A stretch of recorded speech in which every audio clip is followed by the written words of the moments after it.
다 함께 기도하심으로 3월 4일 수요일 매일 예배 시작하겠습니다. 기도합니다. 전능하신 하나님 감사합니다. 오늘도 우리를 하나님 말씀의 은혜의 자리로 인도하시니 감사합니다. 우리의 생각이 주님보다 앞서지 않게 하시고 우리의 마음이 세상의 소리에 빼앗기지 않도록 우리를 붙잡아 주시옵소서. 이 매일 예배를 통한 이 시간 성령 하나님께서 우리의 귀를 열어주시고 우리의 마음의 문을 여심으로 우리가 하나님의 음성을 듣고 하나님의 마음을 우리가 함께 깨닫는 귀한 시간이 되게 허락하여 주시옵소서. 말씀이 우리를 새롭게 하실 줄 믿습니다. 우리의 상처를 만져주시고 또 굳어진 우리의 마음을 부드럽게 하여 주시옵소서. 우리 가정 가운데 평안을 주시고 부모와 자녀가 서로를 이해하고 사랑으로 세워지게 하시고 또한 환우들과 연약한 지체들 주님의 손에 올려드리오니 치유의 주님께서 회복의 은혜를 더하여 주시옵소서. 우리의 다음 세대가 더욱더 예배를 세워가게 허락하시고 앞으로 정말 우리가 이들을 위해서 함께 기도할 수 있는 교회가 될 수 있기를 간절히 원합니다. 하나님 예배하는 모든 자들마다 하나님께서 동일한 은혜와 축복의 말씀 허락하여 주시옵소서. 감사하며 예수님의 이름으로 기도하옵나이다. 아멘. 우리 찬송가 508장 함께 하시겠습니다.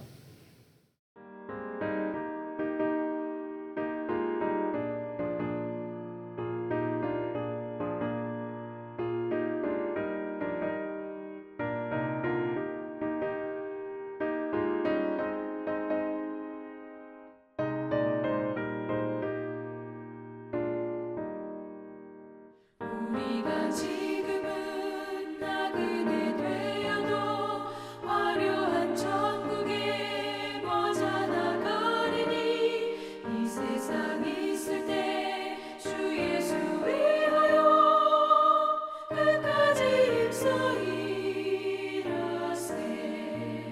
주 내게 부탁하시니 천사도 화목해 하라시 구주의 말씀을 온 세상 널리 전하세. 주 예수 말씀이 온 세상 만민들 흉악한 죄에서 떠나라 하시니 이 말씀 듣고서 새 생명 얻으라 이 기쁜 소식 전하세. 주 내게 부탁하시니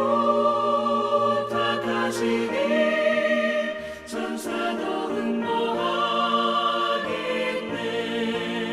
화목해 하라시 구주의 말씀을 온 세상 널리 전하세.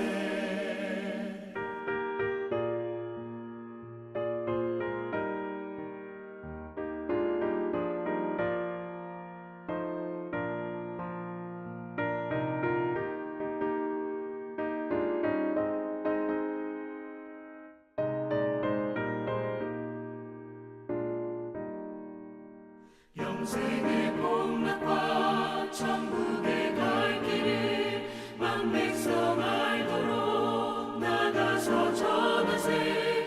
주 예수 말씀이 이 복음 전하라 우리에게 부탁하셨네. 주 내게 부탁하시니 천사도 응모하겠네. 화목해 하라시 구주의 말씀을 온 세상 널리 전하세.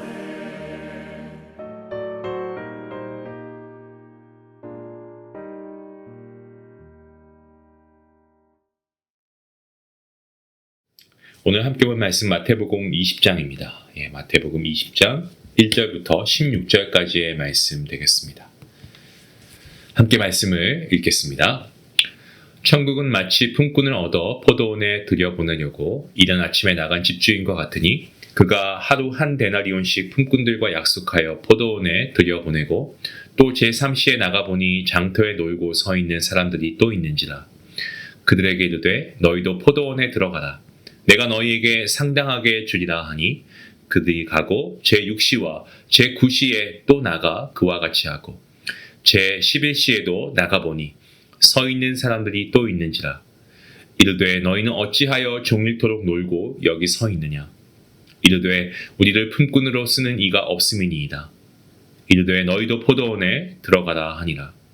저물매 포도원 주인이 청지기에게 이르되 품꾼들을 불러 나중 온 자로부터 시작하여 먼저 온 자까지 삭슬 주라 하니 제11시에 온 자들이 와서 한 데나리온씩을 받거늘 먼저 온 자들이 와서 더 받을 줄 알았더니 그들도 한 데나리온씩 받은지라. 받은 후 집주인을 원망하여 이르되 나중 온 사람들은 1시간밖에 일하지 아니하였거늘 그들을 종일 수고하여 더위를 견딘 우리와 같게 하였나이다. 주인이 그 중에 한 사람에게 대답하여 이르되 친구여 내가 너에게 잘못한 것이 없노라. 내가 나와 한 데나리온의 약속을 하지 아니하였느냐. 내 것이나 가지고 가라. 나중 온 이 사람에게 너와 같이 주는 것이 내 뜻이니라. 내 것을 가지고 내 뜻대로 할 것이 아니냐. 내가 선함으로 너가 악하게 보느냐. 이와 같이 나중된 자로서 먼저 되고 먼저 된 자로서 나중되니라. 아멘.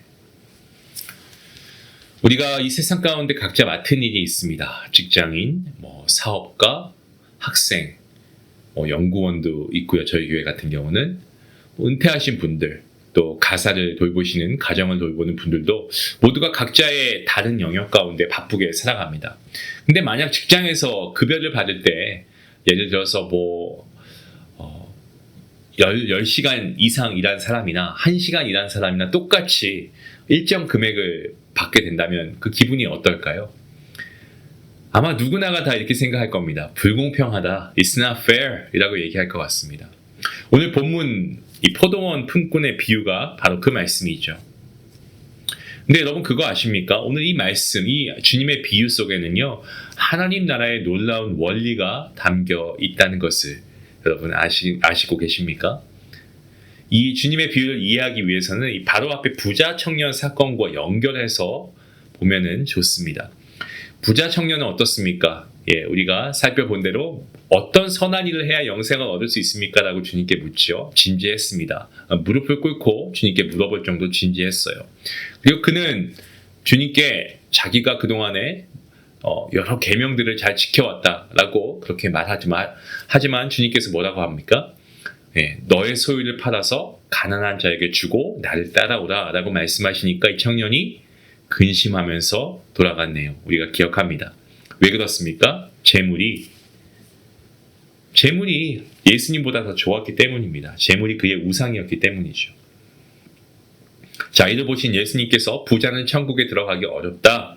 낙타가 바늘귀로 들어가는 것이 더 쉽다라고 말씀하십니다. 그래서 제자들이 충격을 받아서 그럼 누가 구원을 얻을 수 있습니까? 라고 묻지 않습니까? 바로 어제 말씀이죠. 예수님께서는 사람으로 할 수 없지만 하나님으로서는 다 하실 수 있다라고 말씀하십니다.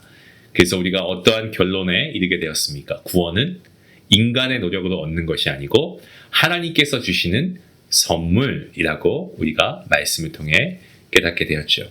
자, 그런데 바로 그때 베드로가 또 질문합니다. 우리가 모든 것을 버리고 주님을 따라갔는데 무엇을 얻을 수 있을까요? 얼핏 보면 겉으로 보기에는 헌신의 고백 같아 보이지만 사실 그 속에는 위험한 마음이 있죠. 저 청년은 못했지만 우리는 했다라고 하는 어떤 그런 비교의식, 그러니까 좀 상을 주십시오라고 하는 어떤 공로의식이 숨어 있는 겁니다. 예수님은 제자들에게 상이 있음을 말씀하십니다. 그러면서도 동시에 먼저 된 자가 나중되고 나중된 자가 먼저 된다라고 이렇게 오늘 본문에서 말씀하시죠. 무슨 말이냐면 상이 없다는 말씀이 아니고 상을 대하는 태도, 그러니까 자기의 공로로 평가하고 계산하려고 하는 이 마음, 이게 잘못되었다고 말씀하시는 거예요. 그래서 주님께서 들려주신 비유가 이 오늘 포도원 품꾼의 이야기죠. 주인은 아침 일찍부터 사람을 불러들이고 저희 시간 오전 9시, 오후 3시, 오후 5시 이렇게 계속 장터로에 나가서 일할 사람이 없음으로 서 있는 그런 사람들을 불러가지고 포도원에 들여보냅니다. 그리고 저녁이 되어서 나중 온 자부터 임금을 주는데 1시간 일한 사람들도 한 데나리온을 주고 하루 종일 일한 자들도 한 데나리온을 받습니다. 그래서 먼저 온 사람들이 당연히 주인에게 항의하죠. 그때 주인이 뭐라고 합니까? 내가 너에게 잘못한 것이 없어. 난 약속한 대로 다 주었다. 나중 온 자에게 너와 같이 주는 것은 그것은 나의 뜻이다. 내가 선함으로 너가 악하게 본냐? 이게 핵심이죠. 그러니까 주인은 불의한 분이 아닙니다. 약속을 지키는 공의로운 분이시고 동시에 자신의 선하심으로 은혜를 베푸시는 분이시죠. 이 비유가 깨트리는 것은 뭡니까? 자기 공로, 이 자기 공로 사상을 깨트리는 말씀입니다. 신앙생활 오래 했고 교회 열심히 다녔고 충성을 많이 했고 봉사 많이 했을수록 내가 더 했으니 더 받아야 한다는 생각이 자연스럽게 스며들기 쉽습니다. 하지만 그 순간에 우리의 섬김은 다 이러한 자기 공로로 인해서 모든 섬김이 다 무너질 수 있다는 거죠. 아름다운 섬김의 향기를 다 망칠 수 있다는 겁니다. 우리가 구원받을 자격이 있어서가 아니고 주님의 은혜로 살아난 구원받은 그러한 저와 여러분 아니겠습니까? 우리가 오늘도 믿음으로 서 있고 작은 선행이라도 할 수 있는 것조차 주님께서 우리를 붙드셨기 때문 아닙니까? 때문에 우리는 평가와 심판의 자리에 앉아서 다른 사람과 나를 비교할 것이 아니고 오직 하나님을 신뢰하고 맡겨진 자리에서 신실하게 섬겨야 할 줄로 믿습니다. 상급에 대한 성경은요, 상급에 대해서의 성경은 생명의 면류관, 의의 면류관 이렇게 말하지만 자세한 설명은 많지 않습니다. 그것은 우리가 이해할 수 없기 때문이기도 하고요. 무엇보다 핵심이 상의 내용이 아니고 하나님을 향한 신뢰와 믿음이기 때문에 그렇습니다. 하나님을 정말 신뢰한다면 얼마 주실 건가요? 계산하지 않아야 됩니다. 계산할 필요가 없습니다. 주님 다 아신다니까요. 하나님께서는 우리가 상상하는 것 이상으로 선하게 갚아주시는 분이시기 때문에 그렇습니다. 오늘 이 말씀, 저와 여러분 어떻게 우리가 이 말씀을 받아야 되겠습니까? 우리의 섬김, 이름을 드러내기 위한 공로가 아니고 은혜에 대한 감사의 열매가 되기를 간절히 기도합니다. 그리고 모든 판단은 하나님께 맡기고 우리가 비교하지 말고 계산하지 말고 겸손히 서로 사랑하며 충성하십시다. 그러한 성도들, 저와 여러분 모두가 될 수 있길 주님의 이름으로 축원합니다. 기도하시겠습니다. 은혜와 사랑이 풍성하신 하나님 감사합니다. 우리 안에 숨어있는 비교하는 마음과 자기 공로를 내세우는 교만을 주님 깨트려 주시고 우리가 한 일로 주님 앞에 서는 것이 아니라 오직 예수 그리스도의 은혜로 구원받아 주님의 포도원에 불림받은 자임을 잊지 않게 하여 주시옵소서. 받은 은혜에 대해 감사하는 고백이 넘치게 하시고 평가와 판단이 아니고 그것은 주님께 맡기고 우리가 맡겨진 자리에서 신실하고 충성되게 아버지 그 일들을 잘 감당 결합하여 주시옵소서. 예수님의 이름으로 기도합니다. 아멘. 비교하고 싶은 마음이 늘 있죠. 그런 마음이 올라올 때마다 멈추시고 여러분 우리가 그 사람을 위해서 오히려 축복하며 나아가면 어떨까요? 그리고 오늘 말씀처럼 내가 맡은 자리, 주님께서 나에게 허락하신 이 자리에서 우리가 충성되이 섬기며 감사하며 나아갈 수 있게 원합니다. 같이 말씀 생각하시면서 기도하며 나아가겠습니다.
주님